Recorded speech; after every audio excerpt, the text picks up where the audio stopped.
ನಮಸ್ಕಾರ ಸ್ನೇಹಿತರೆ, ಈ ದಿನ ನಾವು ಶ್ರೀ ಕ್ಷೇತ್ರ ಪಾವಗಡ ಬಗ್ಗೆ ತಿಳ್ಕೊಳ್ಳೋಣ. ನೀವು ಪಾವಗಡ ರೀಚ್ ಆಗೋಕ್ಕೆ ಬಳ್ಳಾರಿಯಿಂದ 150 ಕಿಲೋಮೀಟರ್, ಅನಂತಪುರ 150 ಕಿಲೋಮೀಟರ್, ಚಿತ್ರದುರ್ಗ ಮತ್ತು ತುಮಕೂರಿಂದ ಕೂಡ ರೀಚ್ ಆಗ್ಬೋದು. ನಿಮಗೆ ಎಲ್ಲ ಕಡೆಯಿಂದನೂ ಸಾಕಷ್ಟು ಬಸ್ಗಳ ವ್ಯವಸ್ಥೆ ಇದೆ. ಪಾವಗಡಕ್ಕೆ ಯಾವುದೇ ಬಸ್ ಕೊರತೆ ಇಲ್ಲ. ಶ್ರೀ ಕ್ಷೇತ್ರ ಶನಿ ಮಹಾತ್ಮ ಸ್ವಾಮೀಜಿಗಳು ನೆಲೆಸಿರುವುದು ಪಾವಗಡ, ತುಮಕೂರು ಜಿಲ್ಲೆಯಲ್ಲಿ ಮಾತ್ರ. ಇದು ಒಮ್ಮೆಯಾದರೂ ಭೇಟಿ ನೀಡಲೇಬೇಕಾದ ದೇವಸ್ಥಾನ. ಈ ಸಣ್ಣ ವಿಡಿಯೋದಲ್ಲಿ ಶ್ರೀ ಕ್ಷೇತ್ರ ಶನಿ ಮಹಾತ್ಮ ದೇವಸ್ಥಾನ ಬಗ್ಗೆ ಎಲ್ಲ ಮಾಹಿತಿಯನ್ನು ನಿಮ್ಮ ಮುಂದೆ ಇಡುತ್ತೇನೆ.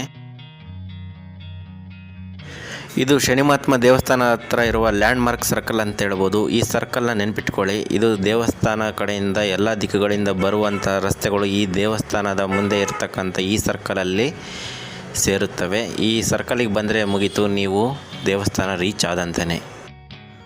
ಸರ್ಕಲ್ ಎದುರುಗಡೆನೇ ನಿಮಗೆ ಶ್ರೀ ಶನಿ ಮಹಾತ್ಮ ಟೆಂಪಲ್ ಕಾಣುತ್ತದೆ. ಕರ್ನಾಟಕದಲ್ಲಿ ತುಂಬ ಹೆಸರುವಾಸಿಯಾಗಿರ್ತಕ್ಕಂಥ ಟೆಂಪಲ್ ಇದು ಗಡಿನಾಡಲ್ಲಿ ಇರೋದರಿಂದ ಆಂಧ್ರ ಮತ್ತು ಕರ್ನಾಟಕದ ಭಕ್ತಾದಿಗಳು ತುಂಬ ಹೆಚ್ಚಾಗಿರ್ತಾರೆ.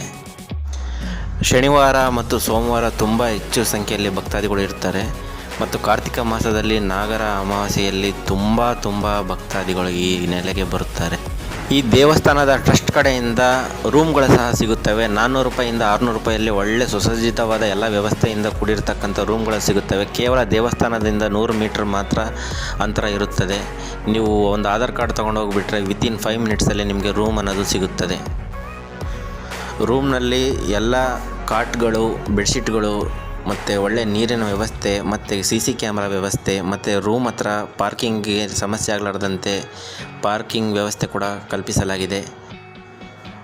ರೂಮ್ ಹತ್ರ ತುಂಬ ನೀಟ್ನೆಸ್ ಇರುತ್ತದೆ ರೂಮ್ಗಳಲ್ಲಿ ಸಹ, ಮತ್ತು ಪಾರ್ಕಿಂಗ್ ವ್ಯವಸ್ಥೆಯಲ್ಲಿ ಯಾವುದೇ ತೊಂದರೆ ಇರುವುದಿಲ್ಲ. ದೇವಸ್ಥಾನದ ಸಿಬ್ಬಂದಿಗಳು ಸಹ ಸಹಕರಿಸ್ತಾರೆ. ನಿಮಗೆ ವಯಸ್ಸಾದವರಿಗೆ ಲಿಫ್ಟ್ನ ವ್ಯವಸ್ಥೆ ಕೂಡ ಇದೆ ರೂಮಲ್ಲಿ ಹತ್ತಿಳಿಯ.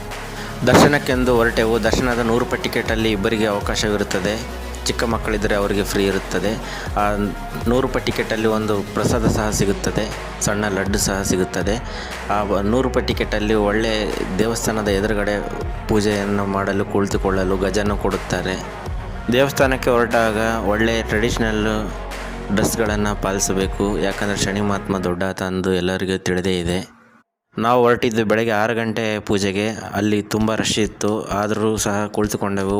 2 ಗಂಟೆಗಳ ಕಾಲ ಪೂಜೆ ಇರುತ್ತದೆ. ಮೊದಲನೇ ಪೂಜೆ ಬಂದುಬಿಟ್ಟು ದೇವಸ್ಥಾನಗಳ ಮೇಲ್ಗಡೆ ಇರುತ್ತಾನೆ ಶನಿ ಮಹಾತ್ಮ ದೇವಸ್ಥಾನ. ಪೂಜೆಗೆ ಕುಳಿತಾಗ ನಿಮ್ಮ ಗೋತ್ರ, ನಕ್ಷತ್ರ, ಫ್ಯಾಮಿಲಿ ಮೆಂಬರ್ಸ್ ಡೀಟೇಲ್ಸ್ ಹೇಳಿದರೆ ಅವರು ಅರ್ಚನೆ ಸಹ ಮಾಡುತ್ತಾರೆ ಸ್ವಾಮೀಜಿಗಳು. ಎಲ್ಲ ತಿಳ್ಕೊಂಡು ಹೋಗಿ. ಎಲ್ಲರಿಗೂ ಕಾಣುವಂತೆ ಒಂದು TV ವ್ಯವಸ್ಥೆ ಕೂಡ ಇದೆ ಮೇಲೆ ಕುಳಿತುಕೊಳ್ಳೋರಿಗೆ. ಮಾಡ್ತಕ್ಕಂಥ ಪ್ರತಿಯೊಂದು ಅಭಿಷೇಕಗಳು ಎಲ್ಲವೂ ಕಣ್ತುಂಬಿಕೊಳ್ಳಬಹುದು ಅಲ್ಲಿ ಎದುರುಗಡೆನೆ. ಸ್ವಾಮಿಗಳು ಮಹಾತ್ಮರು ಪೂಜೆ ಆದ ನಂತರ ಈ ರೀತಿ ಅಲಂಕಾರದಲ್ಲಿ ನಿಮಗೆ ಕಾಣುತ್ತಾರೆ. ನಮಗೆ ತೈಲ ಸಹ ಕೊಡ್ತಾರೆ ತಲೆಗೆ ಹಚ್ಚಿಕೊಳ್ಳಲು, ಗಜ ಸಹ ಕೊಡ್ತಾರೆ. ಒಳ್ಳೆ ಪೂಜೆ ನಡೆಯುತ್ತದೆ. ಬೆಳಗ್ಗೆ 6 ಗಂಟೆ ಪೂಜೆಯಲ್ಲಿ ನೀವು ಕುಳಿತುಕೊಂಡ್ರೆ ಎಲ್ಲವನ್ನೂ ಸಹ ಎದುರಿಗೆ ಕೂತ್ಕೊಂಡು ಸ್ವಾಮಿಯನ್ನು ದರ್ಶನ ಮಾಡಿಕೊಂಡು ಕಣ್ಣು ತುಂಬಿಕೊಳ್ಳಬಹುದು. ಯಾವುದ್ಯಾವುದು ದೋಷ ಇರುತ್ತದೆ ಅವರೆಲ್ಲರೂ ಶನಿ ಮಹಾತ್ಮಕ್ಕೆ ಭೇಟಿ ನೀಡಿದರೆ ತುಂಬ ಒಳ್ಳೆಯದಾಗುತ್ತದೆ. ಮದುವೆ ಆಗಲಾರ್ದವರು, ಏನೇ ಸಮಸ್ಯೆ ಇದ್ದವರು, ಮನೆಯಲ್ಲಿ ತುಂಬ ಸಮಸ್ಯೆ ಇದ್ದಾಗ ನವಗ್ರಹ ಪೂಜೆ ಮಾಡಿಸ್ಬೇಕಂದಾಗ ನೀವು ಶ್ರೀ ಕ್ಷೇತ್ರ ಪಾವಗಡ ಭೇಟಿ ನೀಡಿದರೆ ಕರ್ನಾಟಕದಲ್ಲಿ ತುಂಬ ಹೆಸರುವಾಸಿಯಾದಂಥ ಶನಿ ಮಹಾತ್ಮ ನೆಲೆಸಿರುವುದು ಶ್ರೀ ಕ್ಷೇತ್ರ ಪಾವಗಡದಲ್ಲಿ, ತುಮಕೂರು ಜಿಲ್ಲೆಯಲ್ಲಿ. ಎಲ್ಲರಿಗೂ ಬಸ್ಗಳ ವ್ಯವಸ್ಥೆಯನ್ನು ಕಲ್ಪಿಸಲಾಗಿದೆ, ರೂಮ್ಗಳ ವ್ಯವಸ್ಥೆ ಇದೆ. ನಿಮಗೆ ಮಾಹಿತಿಯನ್ನು ಕೊಡ್ತಾ ಹೋಗ್ತಾಯಿದೆ. ಬೆಳಿಗ್ಗೆ 6 ಗಂಟೆಯಿಂದ ಸಂಜೆ 7 ಗಂಟೆವರೆಗೂ ಸಹ ಪೂಜೆಗಳು ನಡೀತಾ ಇರುತ್ತದೆ. ನೀವು ಯಾವಾಗ ಬೇಕಾದರೂ ಬುಕ್ ಮಾಡ್ಕೊಂಡು ಹೋಗ್ಬೋದು. ಇದು ಶ್ರೀ ಶನಿ ಮಹಾತ್ಮನ ಗಜಗಳು. ಈ ಗಜಗಳು ಪೂಜೆಯ ನಂತರ ಎಲ್ಲರಿಗೂ ಸಹ ಕೊಟ್ಟು ನಮಗೆ 3 ರೌಂಡ್ ದೇವಸ್ಥಾನ ಸುತ್ತಾಡೋಕ್ಕೆ ಕೊಡ್ತಾರೆ. ಭಾಳ ಜನ ಇದ್ದರೆ ಒಂದು ಗಜಕ್ಕೆ 3-4 ಜನ ಹಿಡ್ಕೊಳ್ರಿ ಅಂತೇಳಿ ಕೊಡ್ತಾರೆ. ನೀವು ಬೇಕಾದರೆ ಒಬ್ಬೊಬ್ಬರೇ ಇಟ್ಕೊಂಡು ಒಂದೊಂದು ರೌಂಡ್ ಕಂಪ್ಲೀಟ್ ಮಾಡ್ಬೋದು. ಕಾಗೆ ಬಡಿದಾಗ ನಾವು ಸಹ ಈ ದೇವಸ್ಥಾನಕ್ಕೆ ಭೇಟಿ ನೀಡಬೇಕು. ಅಲ್ಲಿ ಕಾಗೆ ವಿಗ್ರಹ ಇರುತ್ತದೆ, ಅದನ್ನು ದರ್ಶನ ಮಾಡ್ಕೋಬೇಕು.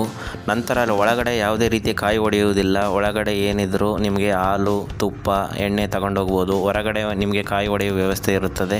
ಜೊತೆಗೆ ದೀಪ ಹಚ್ಚುವ, ತೈಲ ಬತ್ತಿ ಹಚ್ಚುವ ವ್ಯವಸ್ಥೆ ಇರುತ್ತದೆ.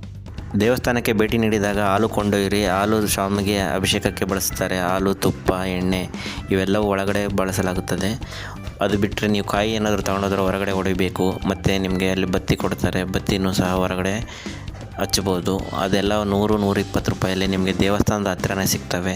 ಅಲ್ಲಿ ಒಂದು ಸೆಟ್ ಅಂತ ಮಾತಾಡ್ಕೊಂಬಿಡಿ, 100-120 ರೂಪಾಯಲ್ಲಿ ಎಲ್ಲ ಸಿಗುತ್ತೆ. ಅದನ್ನು ನೀವು ಆಚರಣೆ ಮಾಡ್ಬೋದು. ನಿಮಗೆ ಒಳ್ಳೆಯ ಮಾಹಿತಿಗಾಗಿ ನಮ್ಮ ಚಾನಲ್ನ ಲೈಕ್ ಮಾಡಿ, ಸಪೋರ್ಟ್ ಮಾಡಿ, ಸಬ್ಸ್ಕ್ರೈಬ್ ಮಾಡಿ. ನಿಮಗೆ ಅಲ್ಲಿ ದೇವಸ್ಥಾನ ಮುಗಿದ ನಂತರ ಒಳ್ಳೆಯ ಊಟದ ವ್ಯವಸ್ಥೆ ಸಹ ಇರುತ್ತದೆ. ವಿಶ್ರಾಂತಿ ಗೃಹದ ಹತ್ತಿರ ಒಳ್ಳೆಯ ಸುಸಜ್ಜಿತವಾದ ಅಡುಗೆ ಕೊಠಡಿ ಭವನ ಇದೆ. ನಿಮಗೆ ಅಲ್ಲಿ ತಿಳ್ಕೊಂಡ್ರೆ ಸಾಕು, ಸಮಯದ ವ್ಯವಸ್ಥೆ ಹೇಳ್ಕೊಡ್ತಾರೆ. ಬೆಳಿಗ್ಗೆ 10:30 11 ಗಂಟೆಯಿಂದ ಸ್ಟಾರ್ಟ್ ಆಗುತ್ತದೆ. ಒಳ್ಳೆಯ ಊಟ ಸಿಗುತ್ತದೆ. ಕೆಲವು ವಾರಗಳಲ್ಲಿ ಮಾತ್ರ ಸಿಗುತ್ತದೆ. ಅಲ್ಲಿ ಹೋಗಿ ನೀವು ವಿಚಾರಿಸಿದಾಗ ಅಲ್ಲಿ ಸಿಬ್ಬಂದಿಗಳು ನಿಮಗೆ ಮಾಹಿತಿ ನೀಡ್ತಾರೆ. ಯಾರಾದರೂ ಪಾವಗಡಕ್ಕೆ ಭೇಟಿ ನೀಡುವವರಿಗೆ ಈ ವಿಡಿಯೋನ ತಪ್ಪದೆ ಶೇರ್ ಮಾಡಿ, ಅವರಿಗೆ ಅನುಕೂಲ ಆಗುತ್ತದೆ. ಪಾಯಿಂಟ್ ಟು ಪಾಯಿಂಟ್ ಎಲ್ಲ ಮಾಹಿತಿ ಇದರಲ್ಲಿ ಕವರ್ ಆಗಿದೆ. ಯಾವುದೇ ಕಾರಣಕ್ಕೂ ಮಿಸ್ ಮಾಡಬೇಡಿ. ನೀವು ಒಮ್ಮೆ ಆದರೂ ದೇವಸ್ಥಾನಕ್ಕೆ ಭೇಟಿ ನೀಡಿ, ನಿಮ್ಮ ಎಲ್ಲ ಕಷ್ಟಗಳು ದೂರ ಆಗ್ತವೆ, ಒಳ್ಳೆಯದಾಗುತ್ತದೆ. ಕಾಗೆ ಮುಟ್ಟಿದರೆ, ಕಾಗೆ ಬಡಿದಿದ್ದರೆ, ಇಲ್ಲ ಏನೋ ಕಷ್ಟ ಇದೆ ವರ್ಕ್ ಮಾಡೋಕ್ಕೆ ಆಗಲಿ, ಮನೆಯಲ್ಲಿ ಏನೋ ಸಮಸ್ಯೆ ಆಗಿರಲಿ, ಮದುವೆ ಸಮಸ್ಯೆ, ಮಕ್ಕಳ ಸಮಸ್ಯೆ, ಯಾವುದೇ ಸಮಸ್ಯೆ ಇದ್ದರೂ ಹೋಗಿ ಅಲ್ಲಿ ಒಂದು 100 ರೂಪೀಸ್ ಕೊಟ್ಟು ರಸೀದಿಯನ್ನು ಪಡೆದು ಒಂದು ನವಗ್ರಹ ಪೂಜೆ ಅಂತ ಇರುತ್ತದೆ, ಅದನ್ನು ಮಾಡಿಸಿದ್ದೇ ಆದಲ್ಲಿ ನಿಮಗೆ ಒಳ್ಳೆಯ ಶುಭ ಸೂಚನೆ ಆಗಿರುತ್ತದೆ. ನಿಮ್ಮ ಜೀವನದಲ್ಲಿ ಒಳ್ಳೆಯ ದಿನಗಳನ್ನು ನೀವು ಕಾಣುವಿರಿ ಶೀಘ್ರದಲ್ಲಿಯೇ. ನಾನಂತೂ ವರ್ಷದಲ್ಲಿ ಒಮ್ಮೆ ಆದರೂ ಭೇಟಿ ನೀಡುತ್ತೇನೆ.